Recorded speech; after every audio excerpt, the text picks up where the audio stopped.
మరి యాదృచ్ఛికంగా జరిగి ఉంటాయా అనుకుంటే కాదని అనిపిస్తోంది.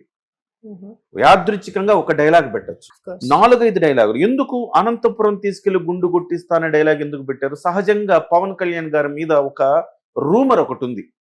అది పరిటాల రవి గారి సతీమణి సునీత గారు ఇవన్నీ రూమర్సే, మాకు పవన్ కళ్యాణ్ గారికి అసలు పరిచయమే లేదని చెప్పారు ఆమె. కానీ ఆ రోజుల్లో అనంతపురానికి తీసుకెళ్లి పరిటాల రవి గుండు కొట్టించాడు అనేది కొంత రూమర్ సృష్టించారు. ఆ రూమర్ సృష్టించిన తర్వాత ఆ డైలాగ్ ఇక్కడ పెడితే ఏమైందండి? సింక్ అవుతుందా లేదా? ఆ తర్వాత ఆడికి నేనే బాస్, ఆడి కొడుక్కి నేనే బాస్, ఆడి తమ్ముడికి నేనే బాస్ అంటే కొడుకు తమ్ముడు వచ్చారంటే ఎవరు బాస్? అంటే ఎవరండి? సినిమా ఇండస్ట్రీలో బాస్ అంటే ఎవరండి? చిరంజీవి గారే బాస్. సినిమా ఇండస్ట్రీలో దాదాపు 40 ఏళ్ల నుంచి బాసు చిరంజీవి గారే, మరో 25 ఏళ్ళు బాసు చిరంజీవి గారే. ఆయన బతికున్నంత వరకు ఆయనే బాస్. ఎందుకంటున్నాను ఈ మాట అంటే, ఆయనే చిరంజీవి గారే నెంబర్ 1. ఒకప్పుడు నెంబర్ 1 ఎవరు? ఎన్టీ రామారావు గారు. ఆ తర్వాత నెంబర్ 1 ఎవరు? చిరంజీవి గారు. ఇప్పుడు నెంబర్ 1 ఎవరు? నెంబర్ 1 లేదు అసలు. ఇప్పుడు సినిమా హిట్ అయితే వాడే నెంబర్ 1, ఫట్ అయితే ఇంకోటి నెంబర్ 1 వస్తాడు, ఆ తర్వాత ఇంకోటి నెంబర్ 1 వస్తాడు. శాశ్వతమైన నెంబర్ 1 అనే స్థానం అనేది ఇప్పుడు లేదు. కాబట్టి చివరి నెంబర్ 1 చిరంజీవి గారే. చిరంజీవి గారే ఇండస్ట్రీకి బాస్, ఇది ఖాయం. మరి నువ్వు బాస్ అని డైలాగ్ పెట్టినప్పుడు చిరంజీవి గారికి వర్తిస్తుందా లేదా? అంటే ఆడి కొడుక్కి అని అన్నావు అంటే రామ్ చరణ్ గారా, తమ్ముడికి అన్నావు అంటే పవన్ కళ్యాణ్ గారా? ఏ విధంగా వాళ్ళని డైలాగులు పెడతారు?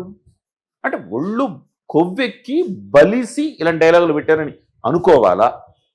అంతేనా కాదండి?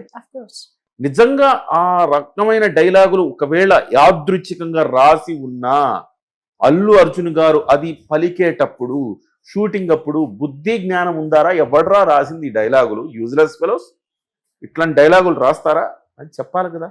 నువ్వు ఆ డైలాగులు నువ్వు కూడా పలికావు నీ నోటి వెంట అంటే అర్థం ఏంటి? వాంటెడ్లీ పెట్టినట్టే కదా. దీని వెనక ఎవరున్నారు? దీని వెనక ఉన్నది సుకుమార్ గారు అంటున్నారు. సుకుమార్ గారు ఇవాళ అల్లు అర్జున్ని ఆ రకంగా ఇంత పెడసరంగా, అంటే మా ఊర్లో పెడసరం అంటారులేండి, ఇలాంటి అతి చేష్టలు చేసిన బలుపు చేష్టలు చేసిన మా ఊర్లో పెడసరంగాడు అంటారు. ఆ రకంగా పెడసరపు చేష్టలు చేయడానికి రీజనే సుకుమార్ అంటున్నారు.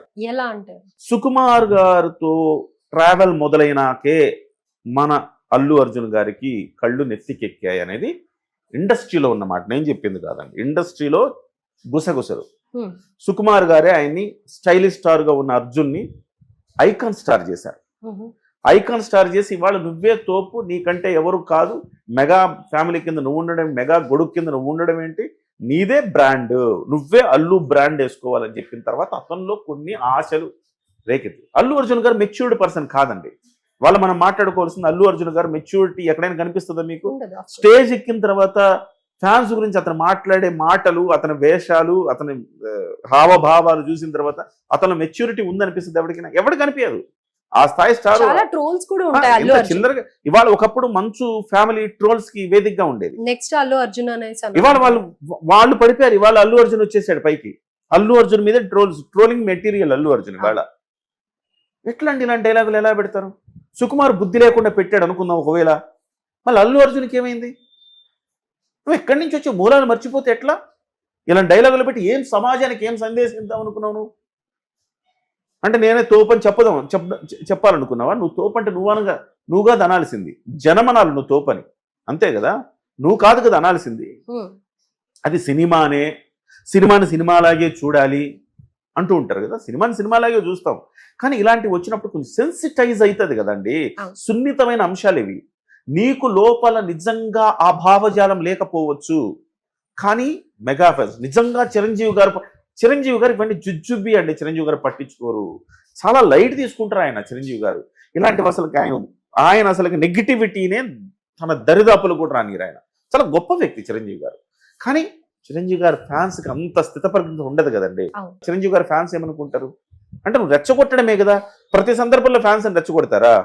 నువ్వు ఆ మారుతినగర్ సుబ్రహ్మణ్యం ఫంక్షన్కి వెళ్ళి మళ్ళీ రెచ్చగొడతావు. నువ్వు నా అనుకుందే చేస్తా, నా ఇష్టం వస్తే వెళ్తా అంటావు. సో ఎట్లా ఈ రకంగా నువ్వు స్టార్ హీరోగా ఎదగాలనుకున్న వాడికి ఇలాంటి చిల్లర వేషాలు వేయడం అనేది అవసరమా? సో ఆ స్టోరీ డిస్కషన్ అనేది ముందే జరుగుతుంది కదా, ఈ స్టోరీ dialogues డిస్కషన్ ఉంటాయి జరుగుతుంది, అనేది స్టోరీ ముందే ఉంటుంది డిస్కషన్ కదా. జరిగేటప్పుడు ఉండవండి ఇవన్నీ. Of course, కానీ ఆన్ సెట్ వచ్చినప్పుడు ఆన్ అయినా డైలాగ్ సెట్ చెప్పేటప్పుడు ఉంటుంది కదా, వచ్చినప్పుడు డైలాగ్ షీట్స్ ముందే ఇస్తారు ఇస్తారు కదా. కదా. ఇస్తున్నప్పుడు ఇలాంటివి పెట్టకూడదు, బుద్ధి లేదు, ఎవరు రాసింది ఇది అని అనుకుంటారు. కానీ ఇది వాంటెడ్లీ పెట్టించారనిపిస్తుంది. ఫ్యామిలీ కూడా ముందు చూసే ఉంటారు కదా, సినిమా రిలీజ్ చేసే ముందు ఫ్యామిలీ అరవింద్ తెలియదండి. గారు. ఫ్యామిలీ అంటే అరవింద్ గారు దాకా వెళ్తుందని నేను అనుకోను. మ్మ్. అరవింద్ గారు తెలివైన వ్యక్తి అండి. అరవింద్ గారు ఇలాంటి వ్యక్తి కాదు. అరవింద్ గారు అందరితో కలిసి ఉండాలని భావించే వ్యక్తి.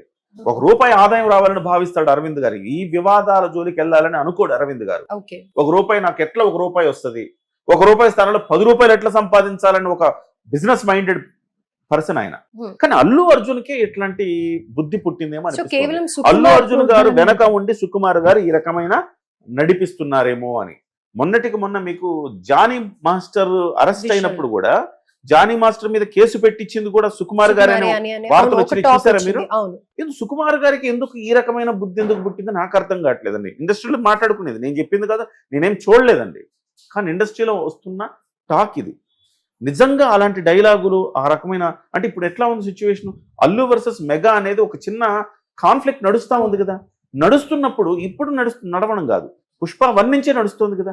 నడుస్తున్నప్పుడు మీరు వాంటెడ్లీ అలాంటి డైలాగులు ఎలా పెడతారు? నిజంగా అలాంటి డైలాగ్ రాసినప్పుడైనా కానీ ఇది సెన్సిటైజ్ అవుతుంది, ఇది ఒక సున్నితమైన అంశము, ఇలాంటి పెట్టకూడదు, మనము వివాదాలకు అవకాశం ఉంటుంది ఇదని చెప్పాలి కదా. ఎలా పెడతారు అట్లా?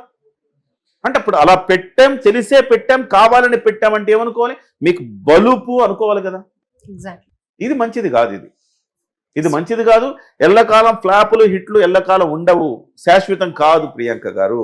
అండ్ ఇక్కడ 10 సంవత్సరాల పాటు ఫ్లాపులు ఉన్న పవన్ కళ్యాణ్ గారు ఏమాత్రం మిస్సుమంత ఫ్యాన్ ఫాలోయింగ్ తగ్గలేదు ఆయనకి. ఆయన utter flop cinema average collections చేస్తుంది.